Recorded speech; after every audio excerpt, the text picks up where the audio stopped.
For the entire world, she was just another quiet old woman of 84, sitting at the kitchen table while her children carved up her future like she wasn't sitting right there in front of them. Dennis had the brochures. Patricia had the printed list of questions she'd pulled from the internet.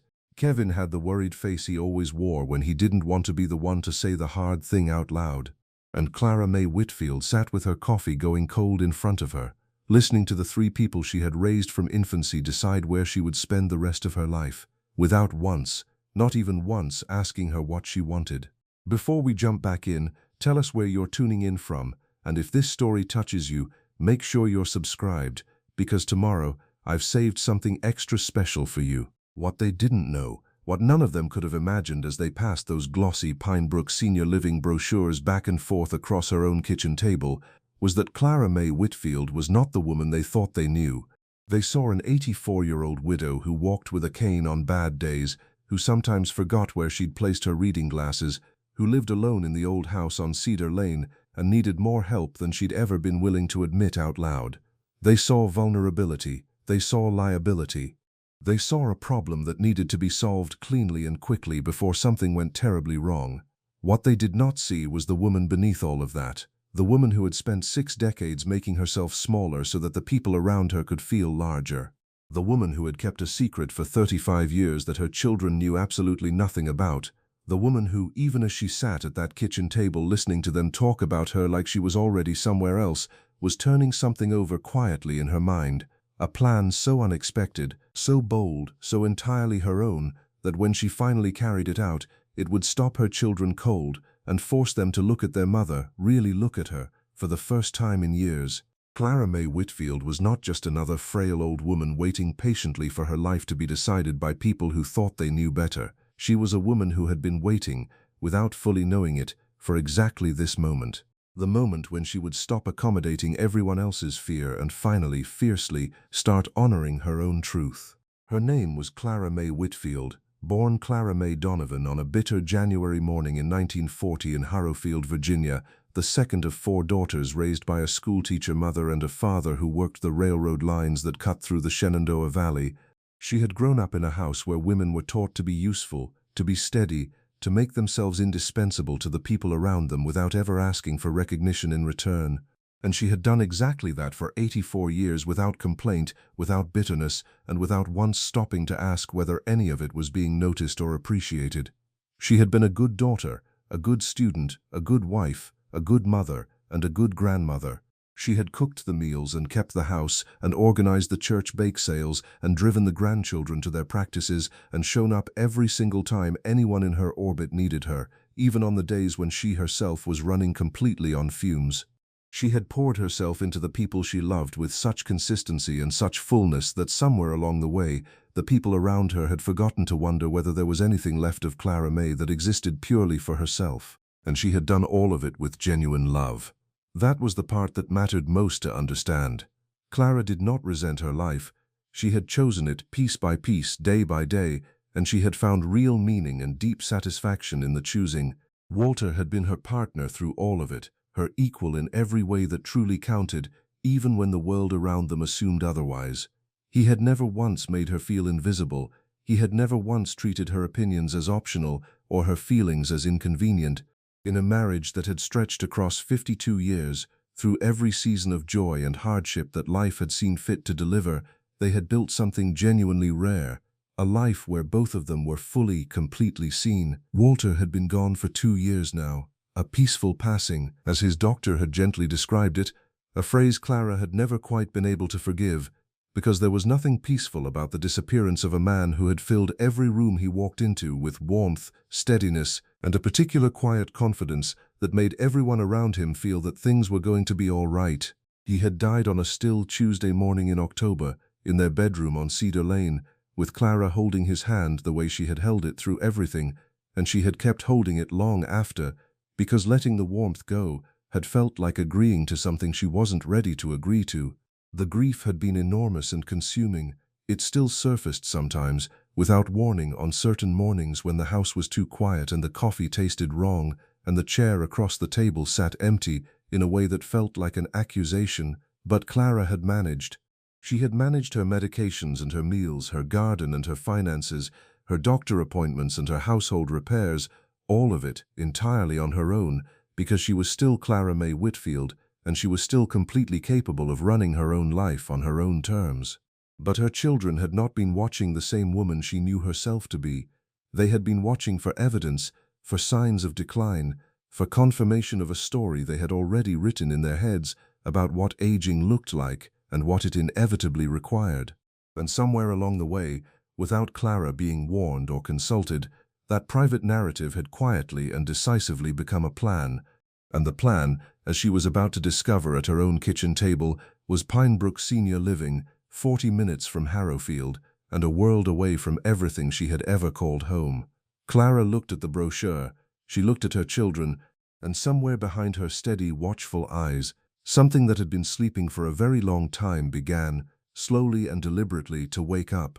Clara Mae Donovan had been 22 years old when she first met Walter Whitfield at a county fair in Harrowfield on a warm August evening in 1962. He had been standing at the edge of the crowd watching a bluegrass band with the kind of relaxed, unhurried attention that suggested a man entirely comfortable in his own skin, something Clara had noticed immediately because it was so completely different from the restless, look-at-me energy of the other young men milling around that night. Walter was 26, recently returned from 2 years working a construction project in West Virginia, with calloused hands and quiet eyes, and a smile that arrived slowly but stayed long after most people's smiles had already moved on to the next thing.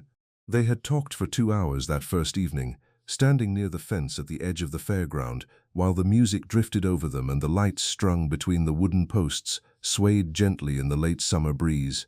Clara had expected the usual questions: "Where are you from? What does your father do? Are you seeing anyone?"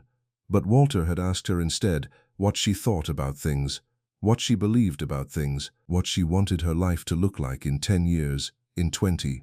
He had listened to her answers with the full weight of his attention, not waiting for his turn to talk, not glancing around the crowd for someone more interesting, just listening, genuinely, completely listening. Clara had gone home that night and told her sister Margaret that she had just met someone different. Her sister had laughed and said she always said that. But this time, Clara had been right.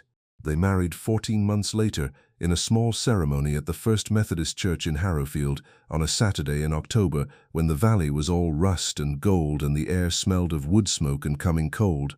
Clara's mother had cried throughout the entire service. Walter's father had shaken Clara's hand afterward with both of his and told her she was exactly what his son needed, which was the highest compliment the quiet Whitfield family knew how to offer. What followed was not a perfect marriage. Clara had never believed in perfect marriages.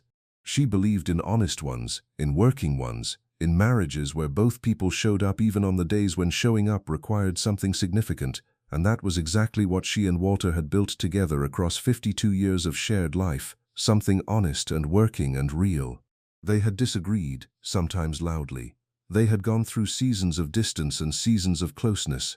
They had buried Walter's mother, and then Clara's father, and then a grandchild lost too soon, a grief so profound it had nearly broken them both, and they had held each other through all of it and come out the other side, still standing, still choosing each other, still recognizably themselves. Walter had worked as a civil engineer for the county for 30 years, designing roads and bridges and drainage systems with the same methodical care he applied to everything in his life. Clara had taught elementary school for 23 years before retiring to spend more time with the grandchildren, a decision she had never once regretted.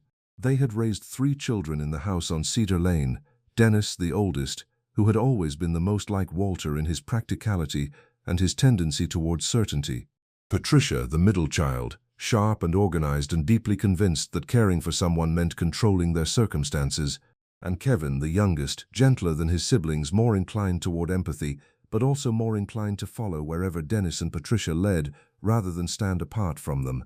What Clara treasured most about her marriage was not the milestone moments, the anniversaries, the vacations, the celebrations, but the ordinary days, the mornings when Walter made the coffee before she was even awake and left it sitting hot on the counter without saying anything about it, the evenings when they sat on the porch after dinner and talked about nothing important for an hour before going inside, The way he always asked her opinion before making any decision that affected both of them, even the small ones, even when he'd already formed a view of his own, because he believed genuinely and consistently that her perspective was worth hearing. He had never once made her feel old.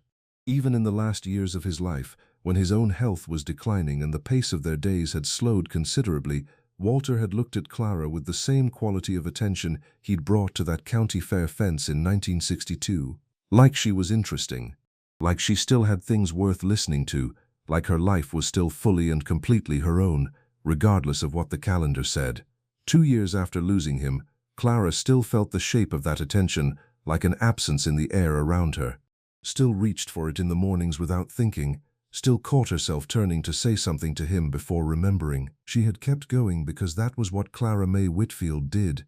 She kept going, and she kept choosing, and she kept being entirely, stubbornly, beautifully herself, even if her children had somehow forgotten that. The meeting had been Dennis's idea. Clara knew this without being told, the same way she had always known which of her children was behind any given plan simply by the shape of it. Dennis thought in structures and outcomes.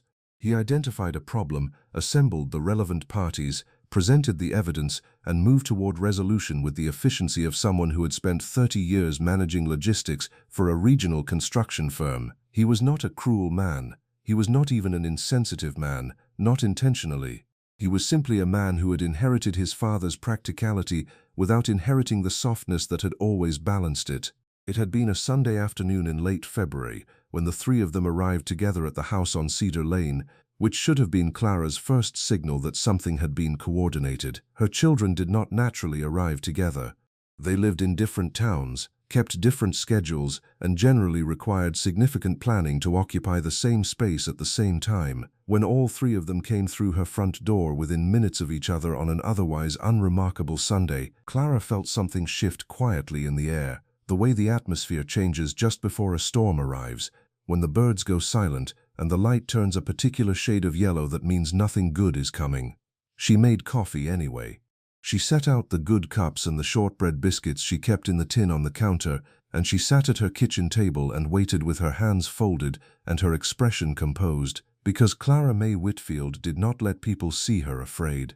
Not even people she loved. Dennis spoke first. He always spoke first. He sat across from her with his elbows on her kitchen table, and his face arranged in the expression of careful concern she had been watching him practice since he was 12 years old, and convinced he knew better than everyone else in the room. "Mom," he began, his voice modulated to the precise frequency of patient, reasonable authority. "We've been talking, the three of us, and we feel like it's time to have an honest conversation about your situation." "My situation is fine," Clara said calmly, reaching for her coffee cup. Patricia set a folder on the table, an actual folder, printed and organized with tabs. Clara looked at it the way she might look at something that had appeared on her kitchen table uninvited and was not entirely sure it was welcome. "Mom," Patricia said, her voice layered with the particular brand of warm firmness she used when she had already decided the outcome of a conversation and was simply managing the process of arriving there. "You've been alone in this house for 2 years now. You're 84. We love you and we're scared, and we think it's time to start thinking seriously about what comes next." "I think about what comes next every day," Clara said. "I just think about it differently than you do." Kevin, sitting to her left, reached over and touched her hand gently. "Mom," he said quietly, and she could hear in those 2 syllables that he was genuinely distressed, that this was not a performance of concern but the real thing. "We found a place. It's called Pinebrook Senior Living. It's a beautiful facility, really beautiful, and they have an opening. They have a memory care wing and a garden and activities every day, and the medical staff is on site around the clock. We think you'd be comfortable there." "I'm comfortable here," Clara said. Dennis leaned forward. "Mom," he said, "the house is too much for one person. The yard alone is more than you should be managing at your age. What happens when something goes wrong? What happens when you fall and nobody's here? What happens when—" "I have a phone," Clara said. "I have neighbors. I have a monitoring button that I wear every single day. I have a doctor I see regularly who has never once suggested that I am not capable of living in my own home." None of those things are enough for someone living completely alone at 84, Patricia said, her voice tightening slightly at the edges in the way it always did when she felt her authority being questioned. We've done research, Mom. We've talked to professionals. We've looked at the statistics. The risks are real. What Clara wanted to say was that she had also done research, that she had also looked at statistics, that she was not an uninformed woman sitting helplessly in her kitchen waiting for someone to explain the world to her. What she said instead was nothing, because she recognized in that moment with cold, clarifying certainty that this conversation was not actually a conversation at all. We've already put your name on the waiting list, Dennis said. There's a spot available in 4 weeks. We wanted to move quickly before it was taken. Clara looked at her oldest son. She looked at her daughter. She looked at Kevin, who at least had the grace to look uncomfortable, and she felt something settle inside her chest like a key turning in a lock. They had made their decision. Now she would make hers. After her children left that Sunday evening, satisfied and relieved in the way people are when they have convinced themselves they have done something difficult but necessary, Clara sat at her kitchen table for a long time without moving. The coffee cups were still there. The folder Patricia had brought sat open near the sugar bowl, the Pinebrook Senior Living brochure glossy and cheerful on top, full of photographs of smiling white-haired people doing watercolor paintings and playing cards in bright, clean common rooms. Clara looked at it for a long moment. Then she closed the folder, carried it to the recycling bin beside the back door, and placed it inside without ceremony. She was not going to Pinebrook Senior Living. She had known this with absolute certainty from the moment Dennis had said the name out loud at her kitchen table. What she did not yet know, in those first quiet hours after her children drove away down Cedar Lane, was exactly what she was going to do instead. She only knew that whatever it was going to be entirely her own decision, made on her own terms, carried out in her own time. She was 84 years old, and she had been accommodating other people's decisions about her life for longer than she could clearly remember, and she was finished with it. She went to bed early that night and lay awake in the dark, listening to the house settle around her, the familiar creaks and sighs of a structure that had held her life for decades. And somewhere in the space between wakefulness and sleep, a memory rose up from somewhere deep and quiet inside her. A memory of a mountain road, of pine trees closing in on both sides, of Walter's hand on the steering wheel and his profile against the window and the particular quality of light that existed only in the high places of Southwest Virginia where the world felt older and cleaner and entirely removed from the noise of ordinary living. Clinch Mountain. Clara opened her eyes in the dark and lay very still, letting the memory fully surface. It had been Walter's discovery first. 35 years ago, on a weekend drive they had taken simply because the October weather was too beautiful to stay indoors, and both of them had felt the particular restlessness that sometimes came after long weeks of work and obligation. They had driven south from Harrowfield without a specific destination, following roads they hadn't taken before, climbing into the higher elevations where the valley fell away behind them and the ridgelines rose up in long, unbroken sweeps of color. And Walter had turned down an unmarked gravel road almost on instinct, the way he sometimes did when something caught his attention without him being able to fully explain why, and they had found it. 5 acres of land on the eastern slope of Clinch Mountain, with a derelict cabin sitting in a clearing surrounded by old-growth timber and a view across the valley that had made Clara reach for Walter's arm without thinking. The property had been listed for sale by an elderly farmer who'd inherited it from a cousin and had no use for it. Walter had called the number on the handwritten sign at the edge of the road before they'd even driven back to the main highway.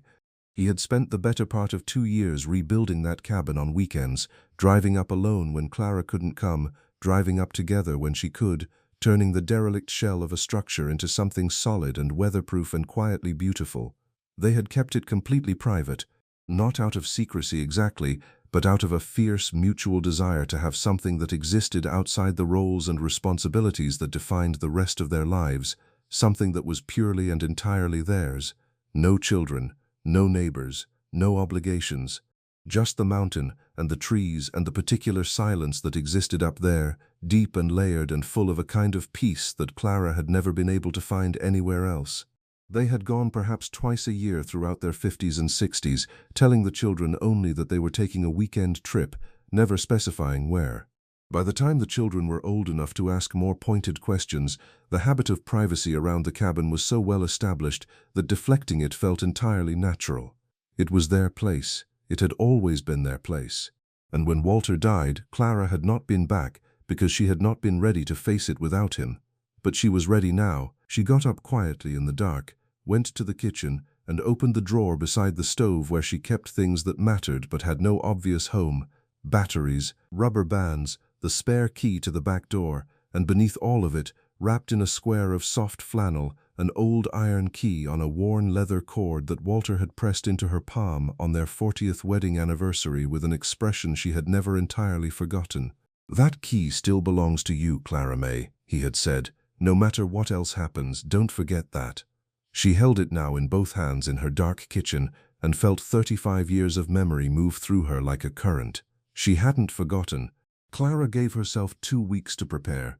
She knew from the moment she picked up that iron key in her dark kitchen that she was going to do this, that there was no version of the next 4 weeks in which she peacefully packed her belongings into boxes and allowed herself to be driven to Pinebrook Senior Living and installed in a room she hadn't chosen in a facility she hadn't wanted. That version of events was simply not going to happen.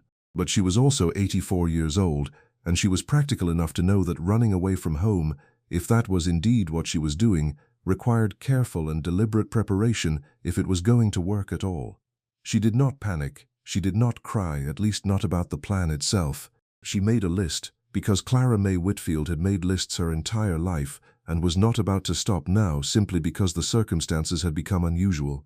The list was written in the small leather notebook she kept on her nightstand, in her careful, even handwriting, and she reviewed it every morning with her coffee while the birds outside the kitchen window went about their own uncomplicated business. The first item on the list was the car. Clara still drove. Not long distances, not at night, not on highways that required fast merging or aggressive lane changes, but she drove. She had surrendered those particular freedoms herself, gradually and willingly, because she was a sensible woman who understood the difference between independence and recklessness. But she drove herself to the grocery store and to her doctor appointments and to the Methodist church on Sunday mornings, and she drove well, carefully, attentively, without incident. The distance from Harrowfield to Clinch Mountain was 63 miles, mostly on state routes and county roads she had traveled dozens of times over the decades. She could do it. She knew she could do it. The second item was supplies. She spent the 2 weeks between the family meeting and her planned departure making small, unremarkable purchases every few days, things that wouldn't draw attention if any of her children happened to stop by, which they did with increasing frequency as the 4-week countdown to Pinebrook ticked forward. Extra medications filled slightly early by explaining to her pharmacist that she was going to be traveling. Non-perishable food in quantities that fit neatly in the back of her car without suggesting anything dramatic. Warm clothing appropriate for mountain temperatures. Her important documents gathered quietly from the fireproof box in her bedroom closet. Her journal, her photographs, the worn leather Bible that had been her mother's, the iron key on its leather cord, which she transferred to the inside pocket of her traveling jacket, where she could feel it against her ribs. The third item was money. Walter had been a careful man with finances throughout his life, and 2 years before he died, he had sat down with his lawyer, James Alderton, and restructured several of their joint accounts into arrangements that Clara had not fully understood at the time but had signed the paperwork for because she trusted Walter completely. After his death, James Alderton had called her and explained quietly that there was a separate account in her name alone, structured as a trust, containing funds Walter had set aside specifically for her independent use. The children had received their inheritance through the estate. This money was Clara's alone, private and entirely inaccessible to anyone but her. She had never touched it because she had never needed to. Now she would. She called James Alderton on a Thursday morning and asked him 2 questions. The first was whether the cabin on Clinch Mountain was still legally in her name. It was, he confirmed, registered under her maiden name, Clara Mae Donovan, through the same private trust Walter had established. The second question was whether her children could legally force her to leave it or override her decision to live there. They could not, James said, as long as she was legally competent to make her own decisions, which she unquestionably was. She thanked him, hung up the phone, and crossed 2 items off her list. Preparing and narrating this story took us a lot of time, so if you are enjoying it, subscribe to our channel. It means a lot to us. Now back to the story.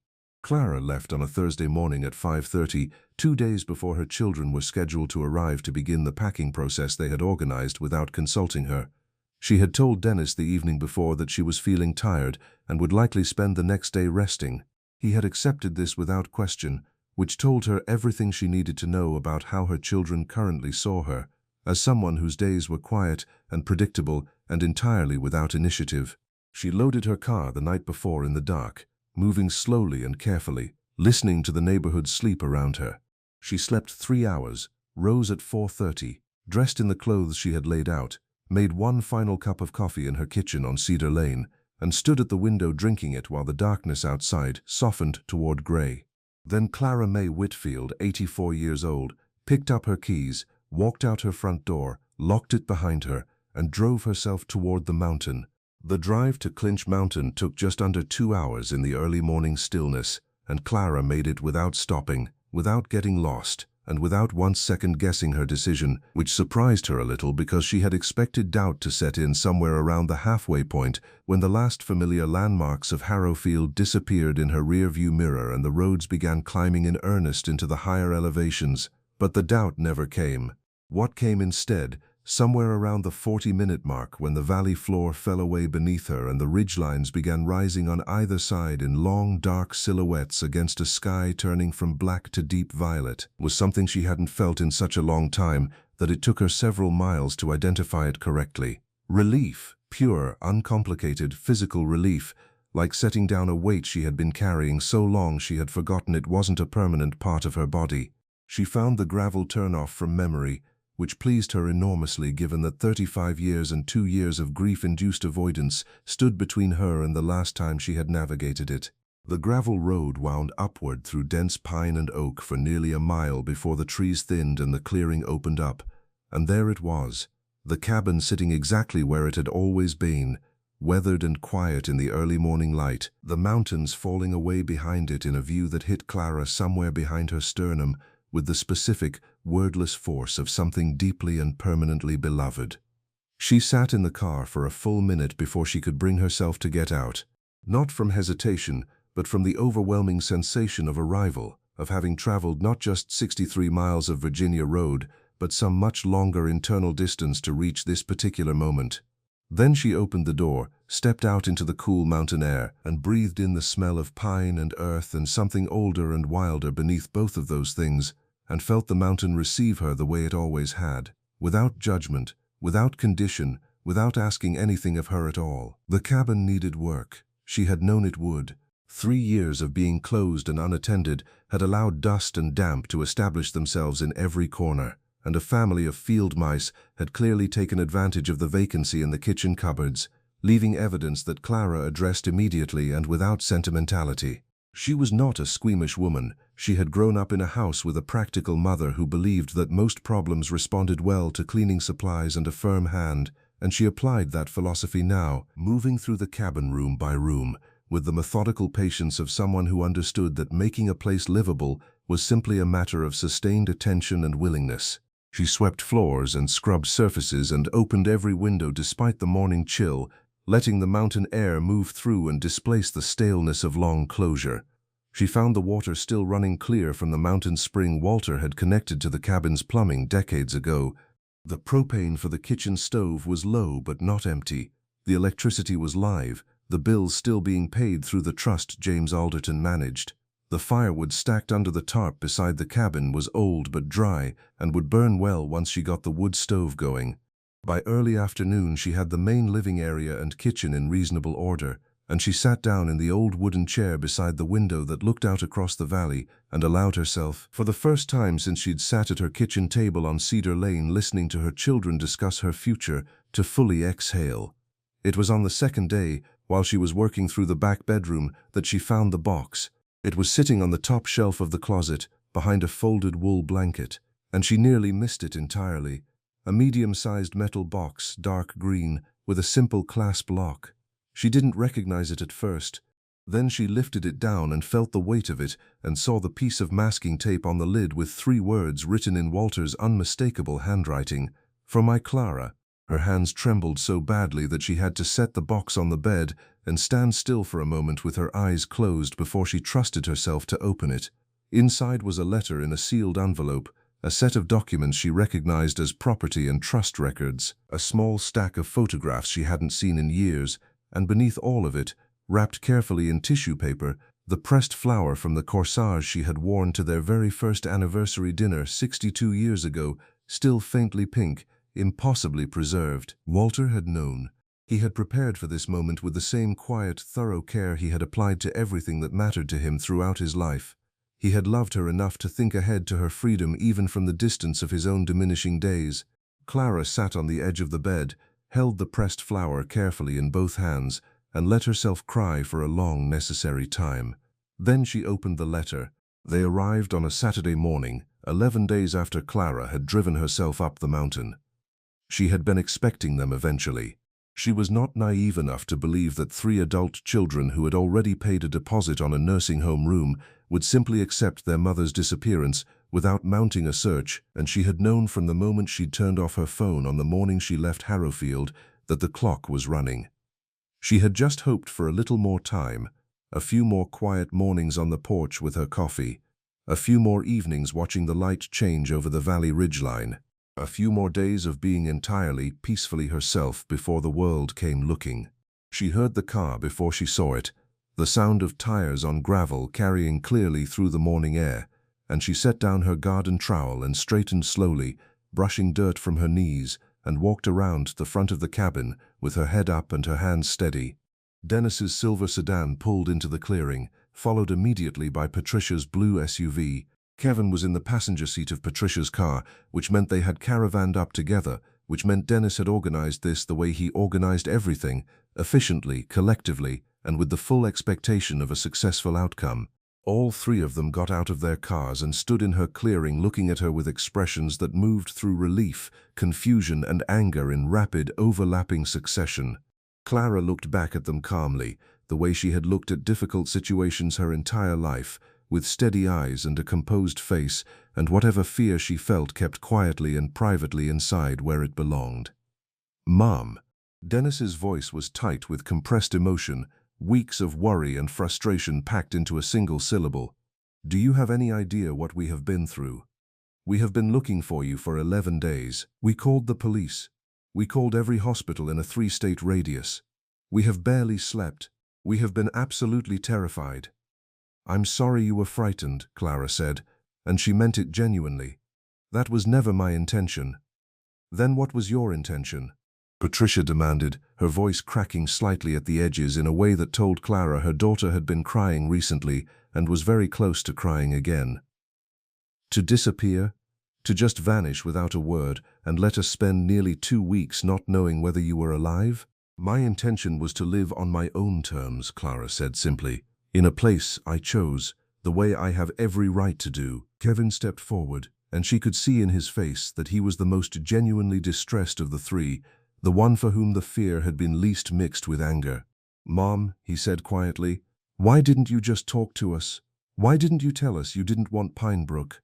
We could have figured something out together." "I did tell you," Clara said, her voice gentle but completely firm. "I told you at the kitchen table. I told you I was comfortable in my home. I told you I was managing well. And you showed me a brochure and told me you'd already put my name on a waiting list. There was no conversation to be had after that because you had already made your decision without me." The silence that followed was uncomfortable and significant. Her children looked at each other with the particular expression of people who have rehearsed a confrontation and are discovering that the actual version is not going according to the script. "We were trying to keep you safe," Dennis said finally, his voice losing some of its earlier authority.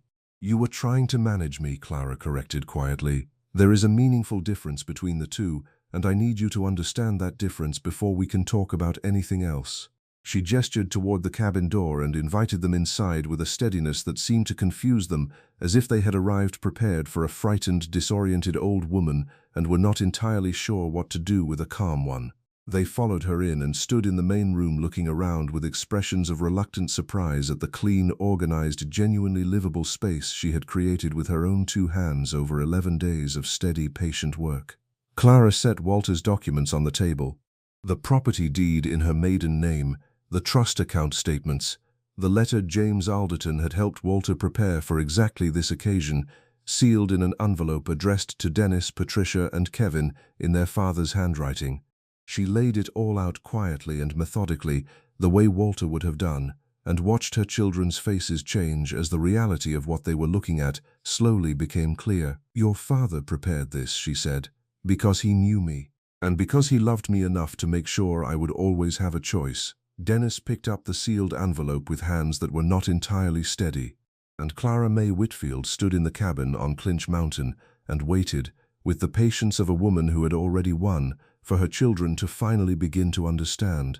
3 months after Clara Mae Whitfield drove herself up Clinch Mountain and disappeared from the life her children had planned for her, she sat on the porch of her cabin in the early evening and watched the sun go down over the valley in a display of color so extravagant and unhurried that it felt almost like a personal communication from the universe, a reminder that beauty operated entirely on its own schedule and answered to nobody.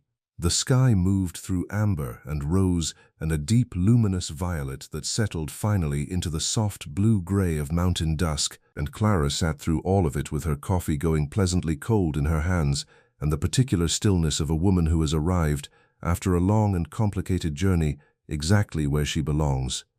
The 3 months had not been uniformly easy. She had not expected them to be. There had been days when her arthritis made the simplest tasks feel like negotiation, when the isolation pressed in rather than lifting her up, when the practical challenges of living alone at 84 in a remote mountain cabin reminded her with considerable firmness that independence was not the same thing as invincibility.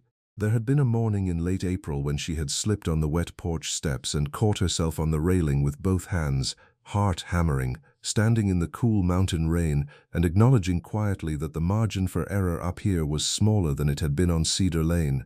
There had been an afternoon when the propane ran lower than she had anticipated, and she had spent 2 hours rationing her cooking until Beverly's weekly delivery arrived with a replacement tank strapped to the back of her truck.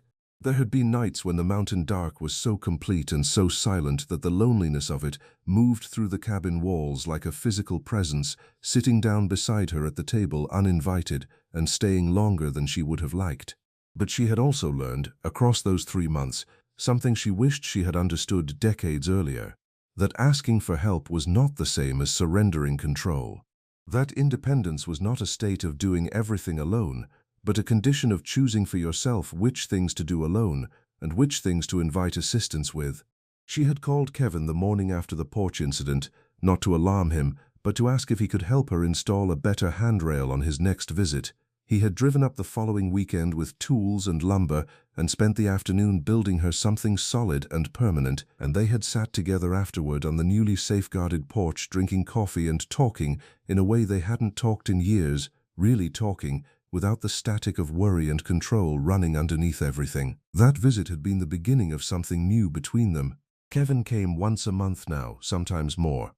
He brought supplies she couldn't easily source herself and helped with the physical tasks that genuinely exceeded her current capabilities, but he did these things on her terms, in her space, by her invitation, and the difference between that and what her children had originally proposed was the entire difference between love expressed as respect and love expressed as control.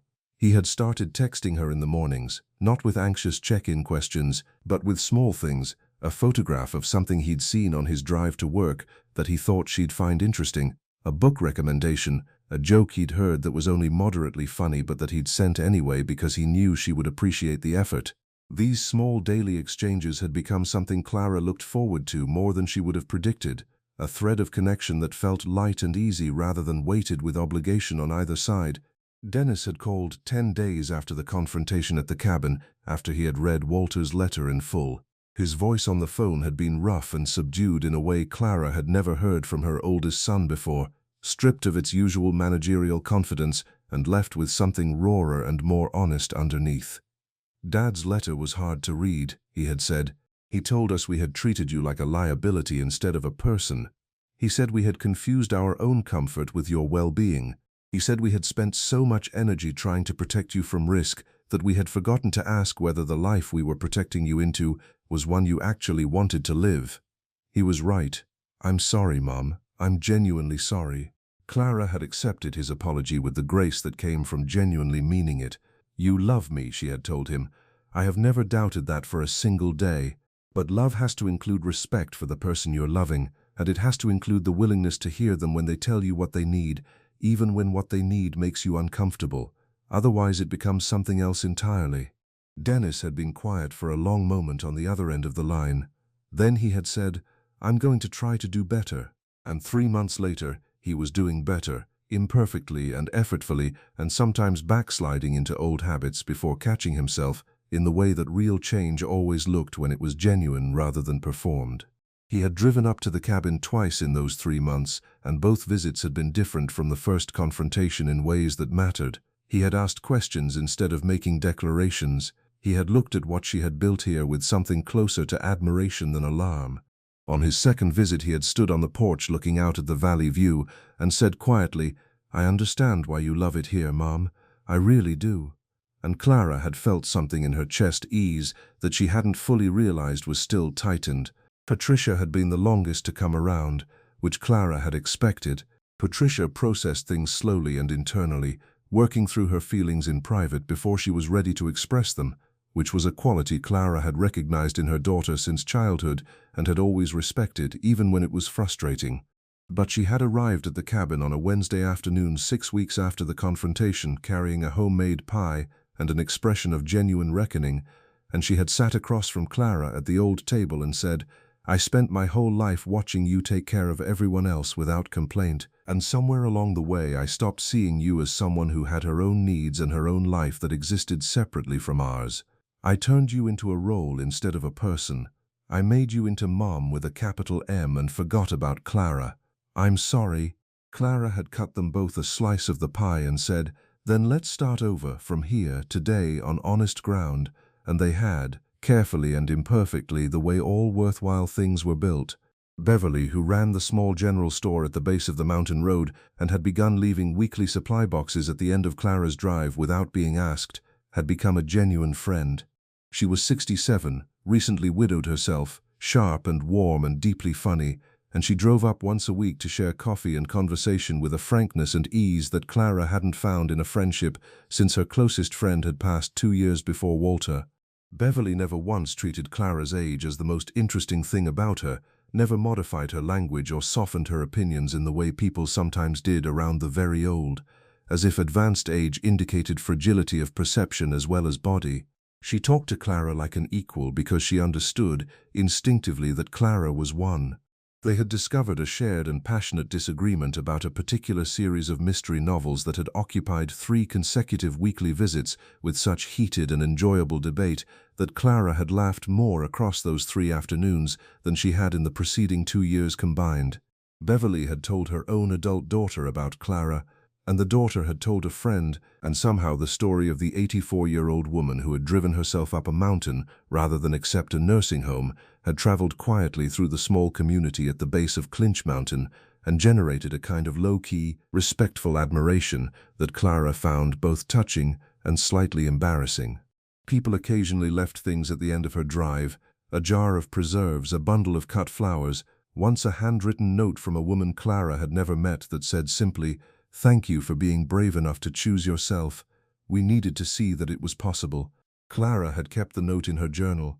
She had thought about it more than once on the difficult days, when bravery felt less like a quality she possessed and more like something she was continuously having to re-choose, one quiet morning at a time. James Alderton had arranged for a local doctor from the nearest town to make monthly visits to check on Clara's health, adjust her medications as needed, and maintain the medical record that confirmed what Clara already knew, that she was, as the doctor put it with evident admiration on his 3rd visit, remarkably and stubbornly alive. Her blood pressure was good, her mind was sharp, her heart was strong. She slept better up here than she had in years, long and deep, and without the low-grade anxiety that had accompanied her nights on Cedar Lane in the months after Walter died. She ate simply and well, vegetables from her garden supplemented by Beverly's deliveries, and she moved her body every day even when it protested, because she understood that the alternative was to stop moving, and she was not ready to stop moving. She had started writing again, not the practical list-making she had always done, but real writing, the kind she had done in her 20s before life had become too full of other priorities to sustain it. Long entries in a new journal about what this experience had taught her, about Walter and the life they had built together, about what it meant to be a woman of her generation, and the particular and complicated ways that women of her generation had been both limited and made strong by the expectations placed on them. She wrote about the family meeting in February and what it had felt like to sit at her own kitchen table and hear her future being decided without her. She wrote about the 2 weeks of quiet preparation and the pre-dawn morning she had loaded her car and driven away from Cedar Lane into the dark. She wrote about arriving here and finding Walter's box and reading his letter and crying for a long, necessary hour before she felt ready to do anything else. She wrote about what freedom felt like at 84, which was not what she might have expected it to feel like, not triumphant or dramatic, but quiet and deep and steady, like a river that had finally been allowed to find its natural course after years of being redirected around other people's needs and other people's fears. She didn't know if anyone would ever read it. She was writing it for herself, which was, she was discovering at 84 years old, one of the most radical and necessary things she had done in decades. To create something purely for her own sake, without calculating its usefulness to anyone else, without wondering whether it was worth the time it cost. It was worth the time because she had decided it was worth the time, and at 84, on a mountain in Virginia, that was reason enough. On the porch now, in the blue-gray of a Virginia mountain evening, Clara Mae Whitfield finished her cold coffee and set the cup down on the wooden rail of the porch that Kevin had built, and felt the full weight of her own life settle around her like something warm and earned and completely hers. She thought about Walter, the way she thought about him every single day, not with the acute, destabilizing grief of the early months after his death, but with something gentler and more sustaining, gratitude, deep and constant, for the man who had known her well enough to plan for her freedom, who had loved her enough to give it to her in the only way that was available to him, quietly and in advance, and without ever asking for credit.